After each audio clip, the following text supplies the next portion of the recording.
नमस्कार, मनी गुरु देख रहे हैं। यहाँ पर आपके साथ मैं हूं स्मिता रशाल। सेबी ने नॉमिनी और कानूनी वारिस के लिए ट्रांसमिशन का जो प्रोसेस था उसको आसान कर दिया है। यानी किसी भी निवेशक की अगर मृत्यु हो जाती है तो उसके बाद म्यूचुअल फंड का जो क्लेम करना हो रहता है वो अब पहले से ज्यादा आसान हो जाएगा। अब पता या सिग्नेचर मिसमैच जैसी अगर स्थिति आती है या फिर कोई भी छोटी मोटी दिक्कत होती है तो उससे क्लेम नहीं रुकेगा।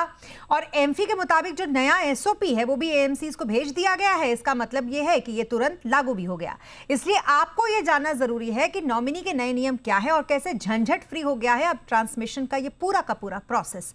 इसी को जानेंगे आज के हमारे शो में। इस शो में हमारे साथ है मनी फ्रंट के सीईओ मोहित गांग और साथ ही certified financial planner Poonam Rungta भी इस वक्त हमारे साथ है। आप दोनों का बहुत स्वागत है हमारे साथ इस शो पर।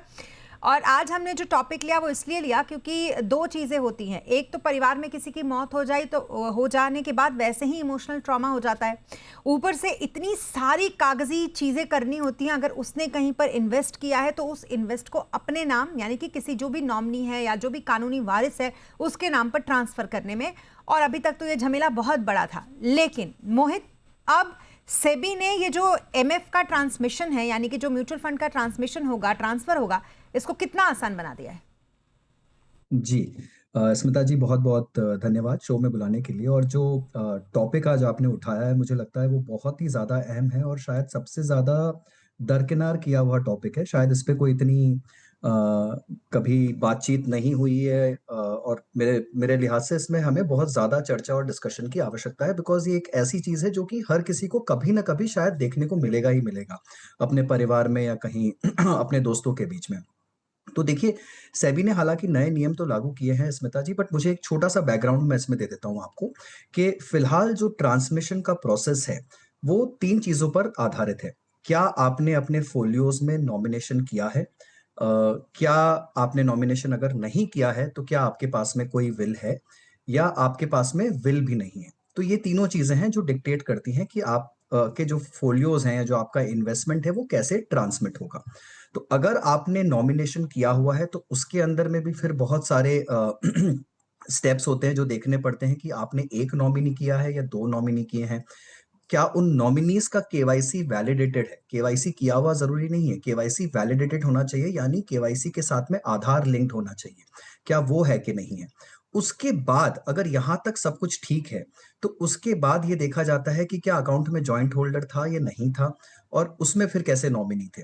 अगर आपने यहाँ तक भी क्लियर कर लिया तो उसके बाद नॉमिनी का जो केवाईसी है उसमें नाम, पता, फ़ोन नंबर वो सब कुछ ठीक है कि नहीं है।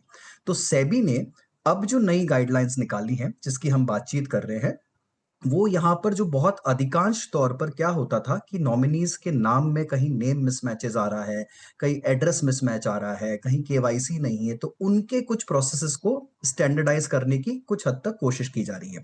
यहाँ पर मैं एक छोटा-सा डिस्क्लेमर देना चाहूँगा स्मिता जी, कि नॉमिनेशन के बाद जो ट्रांसमिशन का प्रोसेस होता है, वो किसी भी हद तक कुछ सिंप्लीफाई नहीं हुआ है। इसमें सिर्फ़ जो प्रोसीजरल थिंग्स थे, जो प्रोसीजरल मैटर्स थे, उनको स्टैंडर्डाइज़ करने की कोशिश की गई है। अगर मैं आपको अभी भी बताऊँ, और ऐसे हम बहुत सारे केस डेली बेसिस पे हैंडल करते हैं। In fact as a firm we specialise in this zone कि हम ट्रांसमिशन और नॉमिनेशन केसेज़ में हेल्प करते हैं अपने निवेशकों की। तो ऐसे बहुत सारे केस है जो कि महीनों तक फँसे रहते हैं, बिकॉज़ उनमें कुछ न कुछ, कहीं न कहीं कुछ कम-बेशी होती है और बहुत सारा कोऑर्डिनेशन लगता है। तो स्टैंडर्डाइज़ करने की पहल ज़रूर है और बहुत ही वेलकम पहल है, बट ऐसा नहीं है कि पूरे प्रोसेस को ही ईज़ ऑफ कर दिया गया है, उसके जो फॉर्म्स थे उनको कम कर दिया गया है, या जो स्टेप्स थे उनको कम कर दिया गया है। नेम मिसमैचेज़, एड्रेस मिसमैचेज़, इन सबको थोड़ा-सा स्टैंडर्डाइज़ करने की कोशिश की गई है। जी हाँ, तो इसीलिए ये एक तरीके से इस पर आज चर्चा करना बनता था। इसीलिए आज हम इस पर बात भी कर रहे हैं ताकि लोगों को पता चले कि उनको क्या जानना ज़रूरी है, उनके लायक कौन सी बातें हैं। अब पूनम, आपसे मैं थोड़ा जानूंगी क्योंकि आप लोग क्लाइंट्स भी हैंडल करते हैं और अक्सर लोग आपके पास आते होंगे जब इस पेचीदगी में फंस जाते होंगे, जैसा कि मोहित भी बता रहे हैं। उस समय पर अधिकतर आपने किस चीज़ों को देखा है जूझते हुए? किस चीज़ से वो जूझते हैं? क्या वाकई में जो निवेशक होता है वो पूरा क्लियर कौन उसका नॉमिनी है, कौन उसका कानूनी वारिस है? क्योंकि हम देखते हैं इंडिया में ये रूल ही नियम ही नहीं है, या आप ये कह लें मेंटालिटी ही नहीं है कि कोई वसीयत अपनी लिख के जाए। तो अक्सर क्या लोग इसमें फंसे हुए आपको दिखते हैं कि उन्हें अपने निवेश का ही नहीं पता होता कि कौन नॉमिनी है, कौन कानूनी वारिस है? अगर है तो कैसे ये ट्रांसमिशन होगा? ये टॉपिक जो है ना वो actually currently I am going through this phase. किसी एक दो मेरे जो हैं उनका मैं ट्रांसमिशन का प्रोसेस चल रहा है, और लाइक मोहित ऑल्सो राइटली सेड, ये बहुत ही अहम मुद्दा उठाया है, क्योंकि जो दिक्कतों की आप बात कर रहे हो तो हमारे यहाँ ये बहुत ही कॉमन है कि हम रैंडमली इन्वेस्टमेंट करते हैं। कोई एक एडवाइजर होता नहीं है, कुछ डायरेक्ट में कर लेते हैं, कुछ एक्स डिस्ट्रीब्यूटर के साथ करते हैं या वाई डिस्ट्रीब्यूटर के साथ करते हैं, कुछ बैंकों के साथ कर लेते हैं, कुछ डीमैट में कर लेते हैं। ये मैं सिर्फ म्यूचुअल फंड की बात कर रही हूँ, और ऐसे बहुत सारे निवेश के जो विकल्प हैं उनमें सभी ने सभी कुछ किया हुआ रहता है। और सबसे सैड बात यह है कि कहीं का कोई भी एक लेखा जोखा एक जगह कंपाइल्ड नहीं होता है। तो जब ऐसी परिस्थिति आती है और निवेशक हमारे निवेशक के घर वाले आते हैं, तो एक तो पीरियड कैसा होता है स्मिता, ये वाला ये बहुत ही ग्रीफ वाला डार्क पीरियड होता है, जब आप किसी परिजन को खो चुके होते हैं और उसमें आपको ये सारी एक्सरसाइज भी करनी है। अगर कुछ बराबर सब कुछ नहीं मेंटेन किया हुआ है तो ढूंढना है उसको, उसके बारे में पता करना है। तो अच्छी बात यह है कि जो हमारे आरटीए हैं, कैम्स और कार्वी के फिनटेक, इन्होंने एक एमएफ सेंट्रल, एक कस्टमर्स के ईज ऑफ ट्रांजैक्शन के लिए एक पोर्टल बनाया है। तो उसमें अगर आप सिंगल निवेशक हैं तो आपके registered pan card, registered email ID और फोन नंबर के तहत आप सारे इन्वेस्टमेंट को निकाल लेते हैं। और उसमें सारी डिटेल आपको, जो कैश रिपोर्ट आती है उससे आपको ये पता चल जाता है, कंसोलिडेटेड अकाउंट स्टेटमेंट रिपोर्ट से, कि कहाँ कहाँ आपका निवेश है, किस डिस्ट्रीब्यूटर के तहत है, उसमें नॉमिनी है नहीं है तो कौन है। हमारे यहाँ ये बहुत आम बात है कि हम बिना सोचे समझे कभी बच्चों को, एक बच्चे को, कभी कोई में दूसरे बच्चे को, कोई में वाइफ स्पाउस को या बहन को, भाई, ऐसे रैंडमली हम बहुत कॉमनली देखा गया है जो नॉमिनेशन भी करते हैं। तो ये सब मुद्दे हमेशा देखने मिलते हैं स्मिता, और ये एक प्रोसेस बन जाता है इसको स्ट्रीमलाइन करना, और ट्रांसमिशन का प्रोसेस को हमें जो आगे बढ़ाना होता है। तो सेबी ने बहुत अच्छे वेलकम ये इसमें ये करें, और जैसे मोहित ने बताया कि कोई फॉर्म्स में कमी नहीं हुई है, खाली उसका तरीका थोड़ा बदल दिया है, थोड़ा ईज कर दिया है। तो अगर विदाउट नॉमिनेशन, ऐसे भी केसेस आते हैं जो विदाउट नॉमिनेशन पुराने फोलियोज है, उसके लिए एक अलग प्रक्रिया होती है, आपको एफिडेविट्स बनाने होते हैं, एनओसीज देनी होती है। 5 लाख से नीचे का अगर है तो हमें, और ऊपर का अगर इन्वेस्टमेंट, तो हमें और एडिशनल फॉर्म्स देने होते हैं। और जो साइन मिसमैच और जो एड्रेस की जो एक कॉमन प्रॉब्लम देखी जाती, वो तो सेबी ने अभी हटा दी है। बट अदर देन दैट, अगर सब कुछ सही है, I am telling you, process इतना सिंपल है ट्रांसमिशन का, ऑनलाइन 5 मिनट के अंदर हो सकता है। तो मेरी हर कोई जो ये शो देख रहा है या कोई इस बारे में जानना चाहता है, तो वो ये जरूर करें कि अपने नॉमिनेशन को बहुत ही ध्यान से देख के उसको स्ट्रीमलाइन करें, ताकि आपका ये जो डार्क पीरियड है उसमें ये वाला काम तो बहुत आसानी से हो जाए। तो अगर सब कुछ सही है तो 5 मिनट का काम है ट्रांसमिशन का, जो ऑनलाइन एमएफ सेंट्रल पे हो जाता है। ओके, बहुत अच्छे से आप लोगों ने इसको समझा। अब एक एक करके हम सारे स्टेप्स को समझते हैं कि कहाँ कहाँ पर सहूलियतें दी गई हैं। तो सबसे पहले मोहित, आपके पास मैं आती हूँ, मुझे एक बात बताइए। अगर मान लीजिए कोई व्यक्ति जिसने निवेश किया था अब इस दुनिया में वो नहीं है, और उसका जो एड्रेस उसने मेंशन किया है उसमें मिसमैच दिख रहा है, या फिर उसके सिग्नेचर, उसके नाम में मिसमैच है, तो फिर अब नया प्रोसेस क्या कहता है? क्या कहाँ पर उसे सहूलियत मिल जाएगी? जी। देखिए, आई थिंक इन 2 स्टेप्स को सेबी ने काफ़ी आसान करने की कोशिश की है और इसके प्रोसेस को स्टैंडर्डाइज़ करने की कोशिश की है। तो जो नेम मिसमैचेज़ होते थे पहले, और वो बहुत ज़्यादा होते हैं नेम मिसमैचेज़, तो सेबी ने अब ये कहा है कि उसको एक बेसिक लेवल पे ही वेरीफ़ाई कर लिया जाएगा। यानी आप कुछ भी एक्जिस्टिंग प्रूफ़ ले आइए, कोई भी नया आपके पास में आधार कार्ड, पैन कार्ड, जो भी एक लीगल वेरिफाइड डॉक्यूमेंट है, उसके बेसिस पे वो नेम को वेरीफाई कर देंगे और उसके लिए आपसे कोई एफिडेविट या कोई दूसरे डॉक्यूमेंट्स नहीं मांगेंगे। सिमिलरली एड्रेस में क्या होता था स्मिता, कि बहुत पहले जब आपने नॉमिनेशन किया है, जब आपने फोलियो बनाया था, हो सकता है आपका एड्रेस कुछ और था। उसके बाद हो सकता है कि आपके नॉमिनी कहीं और रह रहे हैं, या फिर जो आपका लास्ट एड्रेस हो वो कुछ और हो गया है। तो उसको भी थोड़ा-सा वहाँ पर भी रियायत दी गई है और ये कहा गया है कि आपके जो भी नए एड्रेस प्रूफ्स हैं आप उसको ले आइए, और कुछ भी वैलिड डॉक्यूमेंट के साथ में एक बार आप प्रूव कर दीजिए कि ये आपका करंट एड्रेस है। तो उसको भी एक्सेप्ट कर लिया जाएगा और इन सारी चीज़ों के स्टैंडर्डाइज़ प्रोसेस कर दिए गए हैं। पहले ये था कि इन सब का कोई स्टैंडर्डाइज़ प्रोसेस नहीं था और उसके ग्रेड्स भी बना दिए गए हैं कि ये किस ग्रेड का के लेवल पर आता है, इसकी सिवियरिटी ये कैसा है। सिमिलरली सिग्नेचर मिसमैच में अब आपके बैंक के अटेस्टेशन से काम चल जाता है। बेसिकली अगर बैंक अटेस्ट कर दे कि यही आपका नया सिग्नेचर है, over period of time your signatures have change, जो कि अक्सर होता है कि 20 साल, 10 साल पहले का सिग्नेचर अक्सर एंड तक नहीं रहता, उसमें कुछ ना कुछ चेंजेस आते हैं।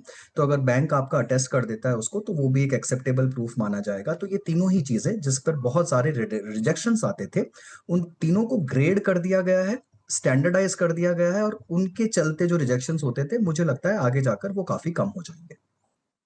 ये एक तरीके से सेबी की तरफ से एक अच्छा कदम कह सकते हैं कि जो कि उठाया गया है। अब यहाँ पर आते हैं थोड़ा एक छोटा सा जो कंफ्यूजन लोगों को रहता है उस पर। तो पूनम, आप जरा उस कंफ्यूजन को दूर करिए। नॉमिनी, कानूनी वारिस और जो जॉइंट होल्डर होते हैं, इन तीनों में अंतर होता है? अगर होता है तो क्या अंतर होता है? ये पर्टिकुलर टॉपिक के ऊपर काफी डिस्कशंस होते हैं और ये बिल्कुल क्लियर कट बात है कि जो नॉमिनी है वो सिर्फ केयर टेकर है आपके जो भी इन्वेस्टमेंट्स है उसका। अल्टीमेटली जो हकदार है वो है आपका लीगल वारिस यानी लीगल हायर, जो सक्सेशन लॉ जो भी आप कम्युनिटी के हैं, क्योंकि हर कम्युनिटी का एक अलग सक्सेशन लॉ चलता है। हिंदू अलग है, क्रिश्चियन अलग है, मुस्लिम लॉ अलग है। उस हिसाब से जो भी एक्चुअल वारिस है उसका अल्टीमेटली वो पैसा है। अब मान लीजिए कि एक इन्वेस्टर नहीं रहे दुनिया में और उन्होंने अपने भाई को बनाया हुआ था लीगल नॉमिनी, बिकॉज तब उनकी शादी नहीं हुई थी। तो उन्होंने नॉमिनेशन में अपने भाई को रखा था और उनकी डेथ हो गई और और शादी हो चुकी थी उनकी, तो उन्होंने नॉमिनेशन चेंज नहीं किया।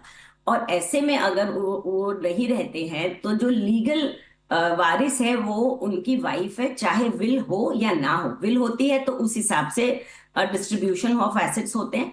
अगर विल नहीं है तो एज पर सक्सेशन लॉ उनकी जो वाइफ है और अगर बच्चे होंगे तो वो उनके हकदार हैं। तो नॉमिनेशन में अगर भाई का नाम है तो एक बार पैसे भाई को देने पड़ेंगे एएमसी को, क्योंकि एज पर द डॉक्यूमेंटेशन वो उनके नॉमिनी है। पर वो नॉमिनी को बाद में पैसे उनकी वाइफ को ट्रांसफर करने होंगे। So ultimately succession law supersedes the nomination. और तीसरा आपका जो मुद्दा है वो है जॉइंट ओनरशिप का। अगर जॉइंट ओनरशिप है तो ट्रांसमिशन काफी इजी हो जाता है। तो अगर कोई भी एक होल्डर ना रहा तो दूसरे होल्डर के नाम पे वो units automatically as a first owner transmit हो जाते हैं, उसमें कोई दिक्कत नहीं आती। ये जॉइंट ओनरशिप का जो ऑटोमेटिकली सेकंड ओनर को जो ट्रांसमिशन इजीली हो जाता है, वो सिर्फ और सिर्फ ये वाले जो इन्वेस्टमेंट्स ऑप्शन है यानी इक्विटी रिलेटेड डीमैट और म्यूचुअल फंड में ही लागू होता है, ये प्रॉपर्टी में लागू नहीं होता है। तो ये भी एक समझने की बात है स्मिता, कि हमारे यहाँ जो अलग अलग विकल्प है इन्वेस्टमेंट्स के, उसमें अलग अलग लॉज और कानून के दायरे होते हैं, तो हर कुछ सेम नहीं है। प्रॉपर्टी और asset related laws of transmission अलग है और ये इक्विटी रिलेटेड डीमैट और जो फाइनेंशियल एसेट्स हैं इसके अलग है। तो मुझे लगता है बहुत अच्छे से आपने इसको समझा दिया, क्योंकि यहाँ पर सच में लोगों को बहुत ज़्यादा कन्फ्यूज़न रहता है। अब मोहित, आपसे जानना है, ये थोड़ा सा कहते हैं ना कि रायता फैल जाने वाली चीज़ है। मतलब इस समय पे मुझे नहीं लगता कि इस तरीके की बात करनी चाहिए, लेकिन ऐसा होता है क्योंकि कई एएमसीज में जब आपके इन्वेस्टमेंट होते हैं तो क्या जब उसको ट्रेस करना, उस वक्त पे उसको इकट्ठा करना, पता करना कौन से एएमसी में किसको नॉमिनी बनाया है, ये सबसे मुश्किल काम है। ये कैसे अब आसान हो जाएगा? जी, तो देखिए, इसके लिए आपके पास में 2 या 3 तरह के सेंट्रलाइज्ड ऑप्शंस आजकल अवेलेबल है। सबसे पहले तो एक सेंट्रलाइज्ड प्लेटफ़ॉर्म है मित्रा करके। तो आप मित्रा प्लेटफ़ॉर्म जो है वो उसी तरह से डिज़ाइन किया गया है कि आप आसानी से सब कुछ इन्वेस्टर्स एक जगह अपना सब कुछ ट्रैक कर सकते हैं, कितने फ़ोलियोज़ हैं, कौन नॉमिनेशन है, क्या मैंडेट्स हैं, सब कुछ।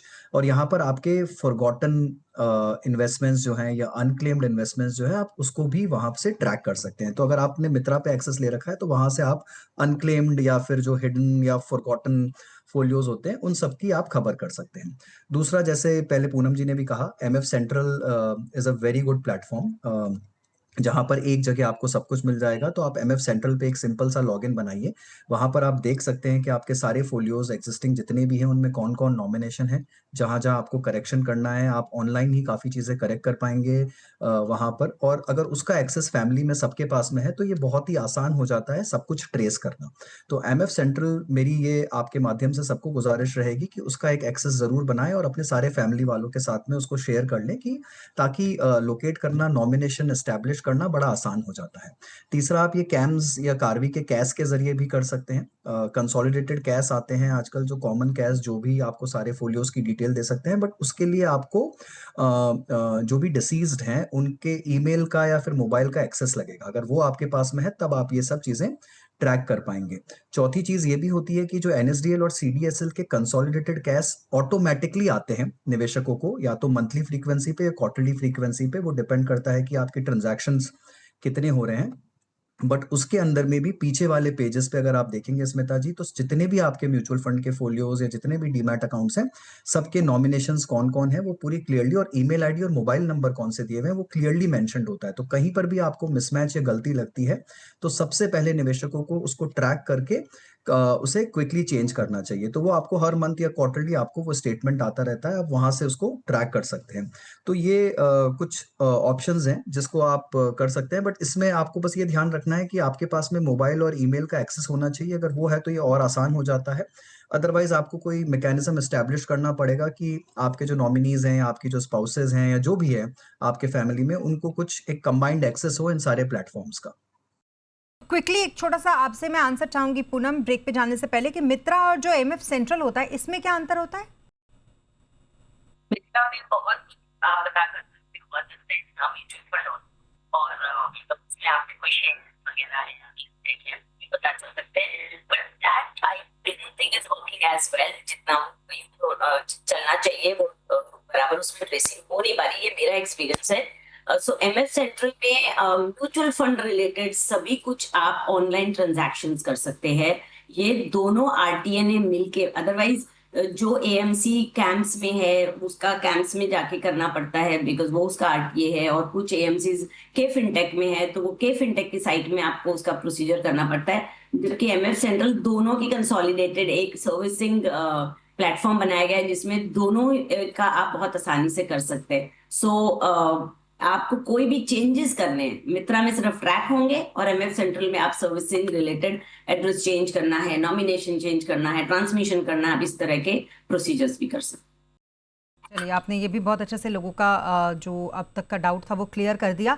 और यहाँ रुकेंगे एक छोटे से ब्रेक के लिए। ब्रेक के बाद आपको बताएंगे कि ये सारी जानकारी तो आपने इकट्ठा कर ली, लेकिन अब आपको कैसे करनी है आज अपने कल की तैयारी, बताएंगे ब्रेक के बाद।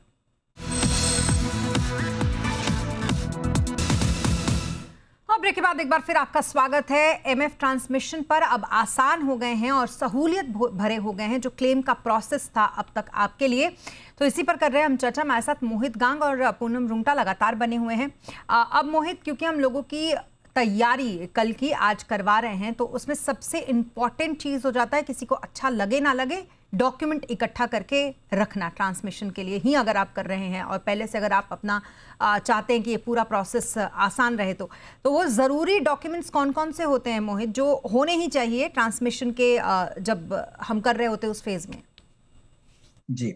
तो स्मिता जी देखिए, इसमें बहुत सारे अलग-अलग तरह के डॉक्यूमेंट्स हैं डिपेंडिंग कि आपका अकाउंट का स्ट्रक्चर क्या था। तो इसमें फॉर्म होता है T1 से लेकर T5 तक। तो अलग-अलग तरह के फॉर्म्स होते हैं। कॉमन फॉर्म T3 है हालाँकि, जो कि मोस्टली यूज़ होता है। तो वो फॉर्म आप एमफी की वेबसाइट से या कहीं से भी डाउनलोड कर सकते हैं, आरटीएस से या कहीं से भी ले सकते हैं उस फॉर्म को। This is called a transmission request form. उसके साथ-साथ आपको निवेशक का डेथ सर्टिफिकेट लगेगा, एंड अगर आपके पास में मान लीजिए आप नॉमिनेशन आपका नहीं किया हुआ था और आप लीगल हेयर हैं, तो आपको लीगल हेयर का एक सर्टिफिकेट लगेगा। और अगर आपके पास में विल है तो प्रोबेटेड विल लगती है। अगर 2 लाख से कम का निवेश है तो आप नॉर्मली ये काम हो जाता है, पर 2 से 5 के बीच में आपको प्रोबेटेड विल लगती है, और 5 लाख से ऊपर है तो आपको स्टैम्प पेपर पे लगता है यही सारा डॉक्यूमेंटेशन। इसके साथ में नॉमिनी के पैन कार्ड, आधार कार्ड, बेसिक केवाईसी डॉक्यूमेंट्स। अगर उनका केवाईसी नहीं हुआ हुआ है तो ट्रांसमिशन तब तक नहीं हो सकता जबकि उनका केवाईसी वैलिडेट ना हो जाए। यहाँ पर ये भी बात गौर करने लायक है कि अगर 2 नॉमिनी हैं और दोनों में कोई स्प्लिट है, तो दोनों का ही केवाईसी होना पड़ेगा, तभी जाकर फ़ोलियो का ट्रांसमिशन शुरू होगा, बिकॉज़ एक फ़ोलियो बंद होने के बाद 2 नए फ़ोलियो खुलते हैं और दोनों में उसी दिन सेम डे ट्रांसमिशन होता है। तो ऐसा नहीं हो सकता कि एक नॉमिनी केवाईसी वैलिडेटेड और दूसरा नहीं है, तो ट्रांसमिशन तब तक रुका रहेगा जब तक कि दोनों का ना हो जाए। तो ये बहुत सारी चीज़ें हैं, फिर आपको एक बैंक प्रूफ लगेगा नॉमिनेशन का कि उनके जो बैंक डिटेल्स हैं, वो सब देने पड़ेंगे। तो ये कुछ एक स्टैंडर्ड सेट ऑफ डॉक्यूमेंट्स हैं, जो कि आपको लगना पड़ता है और देने पड़ते हैं। कॉमन चैलेंजेस यहाँ पर वही आते हैं देखने में स्मिता, कि काफ़ी बार नेम मिसमैच है, एड्रेस मिसमैच है, सिग्नेचर मिसमैच है, तो उन सब में आपको बैंक्स का अटेस्टेशन, बैंक के प्रूफ्स और वो सब देने पड़ते हैं। उसी प्रोसेस को सेबी ने अभी स्टैंडर्डाइज़ करने की कोशिश भी की है। एंड अगर देखिए इसमें आपने नॉमिनेशन ठीक से कर रखा है और नॉमिनीज़ अगर केवाईसी वैलिडेटेड है, तो आइडियली आपको दिक्कत नहीं आनी चाहिए, सिंपल फॉर्म पे ट्रांसमिशन हो जाना चाहिए along with some basic documents. But कहीं न कहीं जितने मिसमैचेज़ या अलग-अलग तरह के जो चैलेंजेज़ आते हैं, वो इसीलिए आते हैं कि आपने स्टैंडर्डाइज़्ड नॉमिनेशन नहीं कर रखा है, कहीं नॉमिनी बिल्कुल नहीं कर रखा है, अलग-अलग नाम दे रखे हैं, अलग-अलग प्रोपोर्शंस में दे रखे हैं, आपके अलग होल्डिंग पैटर्न्स हैं और आपके बहुत सारे डिस्ट्रीब्यूटर्स, एडवाइज़र्स हैं और बहुत तरह-तरह से आपने इन्वेस्टमेंट्स को फैला रखा है, तभी जाके दिक्कत आती है। अगर सब कुछ स्ट्रीमलाइन्ड है, तो होपफुली ज़्यादा दिक्कत नहीं आनी चाहिए। बिल्कुल। और खैर दिक्कत तो अब तक जो आ रही थी उसको तो सहूलियत दी गई है, लेकिन ये भी ज़रूरी है कि डॉक्यूमेंटेशन आपके पूरे रहे, वरना लीगल एयर्स तो कितने सारे आ जाएंगे फिर अगर इतना आसान सब कुछ बना दिया गया तो। पूनम, अब हमें अगर आज किसी के कल की तैयारी करानी है, तो आज आप मनी गुरु के दर्शकों को क्या कहेंगी जो आज से उनको अपने निवेश के साथ तो करना ही चाहिए? हम ये नहीं कह रहे हैं कि किसी के साथ कोई अनहोनी हो, लेकिन पहले ही अगर हम एक एहतियात बरत ले तो दिक्कत क्या है? देखिए, ये केस सिर्फ अनहोनी होने पे नहीं है स्मिता, ये तो फैक्ट ऑफ लाइफ है कि सारा आपको एसेट्स छोड़ के जाना है, राइट?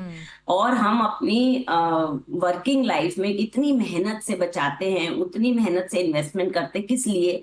कि अल्टीमेटली वो स्मूथली ट्रांसमिशन होके हमारे फैमिली को मिले। और अगर वही पर्पस नहीं सॉल्व होता तो everything goes for a toss. So हमें करना ये है कि हमें एक तो स्टैंडर्डाइज नॉमिनेशन रखना है। आपके लीगल हायर जो है उन्हीं को ही नॉमिनी रखेंगे, तो वो प्रोसेस बहुत सिंपल हो जाएगा कि आपके पास विल भी है या नहीं बनाई है, कोई फर्क नहीं पड़ता। कि मान लीजिए एक इन्वेस्टर की वाइफ है, 2 बच्चे हैं, और अगर वाइफ के नाम पे सब करा तो एक स्टैंडर्डाइज एक सक्सेशन लॉ के तहत वो सब कुछ वाइफ को बहुत आसानी से मिल जाएगा। मगर अगर नॉमिनेशन ही किसी तीसरे का कर रखा होगा तो प्रॉब्लम आएगी। तो एक जो सक्सेशन जिस तरीके से है फैमिली में, उस तरीके से अगर नॉमिनेशन रखेंगे तो बहुत ही इजी पड़ेगा। दूसरा अहम बात है कि हालांकि सेबी ने सब नियम कानून इजी करे हैं, बट वो भी अगर आप पहले से प्रोएक्टिव हो कि कुछ भी चेंजेस आपके एड्रेस में आते हैं, फोन नंबर में आते हैं, ईमेल आईडी में आते हैं, तो केवाईसी में उसे तुरंत अपडेट कराएं, तभी आपकी तैयारी पूरी कही जाएगी। खाली बचाने से, निवेश करने से काम पूरा नहीं होता, उसको प्रॉपर फैमिली को वो पैसा मिले और वो यूज हो, then the whole purpose comes to an end. And इसमें एक लास्टली मैं एक इम्पॉर्टेंट बात आपसे जानना चाहूँगी मोहित, जो मैंने शो की शुरुआत में भी बोला था। तो पहली बात तो ये कि हम इंडियंस थोड़े आलसी होते हैं, जब विदेश जाना होता है, अगर पासपोर्ट हमारा एक्सपायर हो रहा होता है तो कुछ दिन पहले हम तत्काल पासपोर्ट लेते हैं कि चलो अभी जाना है तो चलो बनवा ही लेते हैं फटाफट। दूसरा, हम विल कभी नहीं लिखते, मतलब मोस्टली केसेस में हमने देखा है कि बहुत कम लोग ऐसे होते हैं जो प्रॉपर अपना विल बना के पहले ही रख दे। क्या अगर ये विल बनाकर पहले से रखा हो तो ये प्रोसेस थोड़ा आसान हो जाता है? देखिए अभी इसमें एक चीज है स्मिता जी, कि इसमें तत्काल तो कुछ हो नहीं सकता। मतलब आप अगर इवेंट हो चुका है तो उसके बाद में तो शायद आपके जो लीगल एयर है, नॉमिनेशंस जो हैं, उन्हीं को ये हैंडल करना पड़ेगा। But under the current laws a will always supersedes nomination, so which is a fact. आपने चाहे कैसा भी नॉमिनेशन किया हो, विल उसको ओवर पावर करती है। तो अगर आपने नॉमिनेशन किसी और के नाम पे कर रखा है और विल किसी और के नाम पर आपने अपने एसेट्स को ट्रांसफर कर रखा है, तो the will Clement has a precedence, जैसा कि पूनम जी ने भी बताया था शो में आगे। तो इसलिए मेरे सबसे बड़ी राय यही रहेगी सबको कि ये दोनों को इंडिपेंडेंट समझिए। आपको हर फोलियो में स्टैंडर्डाइज नॉमिनेशन करना ही है। सारे फोलियो चेक करिए, चाहे वो 0 फोलियोज ही क्यों ना हो जो आपने बहुत सालों पहले बनाए थे। आप सब में अपने नॉमिनेशन को स्टैंडर्डाइज करिए। नॉमिनेशन ज़रूर से ज़रूर करिए। एक बार चेक करिए कि आपके mobile numbers, contact details, addresses सारे अपडेटेड हैं। प्रॉपर्ली रिकॉर्ड्स में है। और अपनी विल को भी 101% प्लीज बनाइए। जैसा आपने सही कहा कि इंडियन फैमिलीज में अक्सर समझा जाता है कि अरे ये मेरे बच्चे तो हैं, इन्हें तो पता ही है कि मेरे एसेट्स कहाँ पड़े हैं, क्या डिटेल्स हैं, वो लिख लेंगे, कर लेंगे। और अक्सर क्या होता है, हमने देखा है हमारी फैमिलीज में लोग एक पेपर पर कुछ लिख के चले जाते हैं कि ये मेरे बाद इसको और उसको ऐसे ऐसे मिल जाना चाहिए, जो कि एक सही तरीका नहीं है Smita ji. I think this is one fact of life which everyone has to face. और आप चाहेंगे कि आपके बाद आपके परिवार को कम से कम दिक्कत हो इसके अंदर में, उन्हें बहुत ही आसानी और सहूलियत से एटलीस्ट सब पता लगे कि कहाँ क्या निवेश किया गया है और उसे लेना कैसे, लेने में भी आसानी होनी चाहिए। अगर लेने के लिए उन्हें महीनों तक जूझना पड़ेगा तो ये बहुत ही दिक्कत वाला काम हो जाता है। तो उसके लिए विल वर्क्स अमेजिंगली वेल। अगर नॉमिनेशन और विल दोनों एक ही तरफ इशारा करती है, दोनों एक ही चीजों को इंडिकेट करती है, एक ही नाम उसमें लिखा गया है, तो ट्रस्ट यू मी ये प्रोसेस बहुत ही आसान हो जाता है। बाकी आपके रिकॉर्ड्स ऑब्वियसली देखे जाएंगे, उसके प्रूफ्स लगेंगे, बट अगर नॉमिनेशन और विल दोनों यूनिफॉर्म है और विल रखी गई है तो अंडर नो सर्कमस्टेंसेस आपका पैसा कहीं जाएगा और कोई दूसरा उसे क्लेम पर कर पाएगा या फिर उसके साथ कुछ भी अलग हो पाएगा। तो अगेन आपके माध्यम से मेरी यही गुजारिश है कि विल डेफिनेटली करनी चाहिए हर फैमिली को, जितना हो सके रजिस्टर्ड विल करिए। और नॉमिनेशन तो कंपलसरी है, आज ही चेक करिए आपके सारे फोलियोज में, नहीं है तो उसे क्विकली कल अपडेट करिए। MF central is a great portal, आप ऑनलाइन सब कुछ कर पाएंगे। और बहुत सारे नियम कायदे आजकल आसान हो चुके हैं, तो उसका प्लीज फायदा लीजिए और अपने परिवार वालों के लिए इस इन्वेस्टमेंट की प्रक्रिया को एकदम सिंपल और आसान बना के रखिए। बिल्कुल, पैसा आपका है तो आपको बहुत आसानी से मिल जाए, आपके परिवार वालों को बहुत आसानी से मिल जाए, और क्या चाहिए। तो बिना पेन निवेश आप कैसे कर सकते हैं क्लेम, इस पर आप दोनों ने बहुत अच्छी तरीके से लोगों को समझाया है। उम्मीद करते हैं कि ज़रूर जी बिजनेस के माध्यम से बहुत सारे लोगों को आज पता चल गया होगा कि अगर अब तक वो कोई गलती नॉमिनेशन की प्रक्रिया में करते आ रहे थे तो अब उनको नहीं करना है। इसी के साथ थैंक यू सो मच मोहित हमारे साथ इस शो पर जुड़ने के लिए, thank you so much Poonam हमारे साथ इस शो पर जुड़ने के लिए। और इसी के साथ इस बुलेटिन में फिलहाल इतना ही। आप बने रहें जी बिजनेस के साथ। नमस्कार।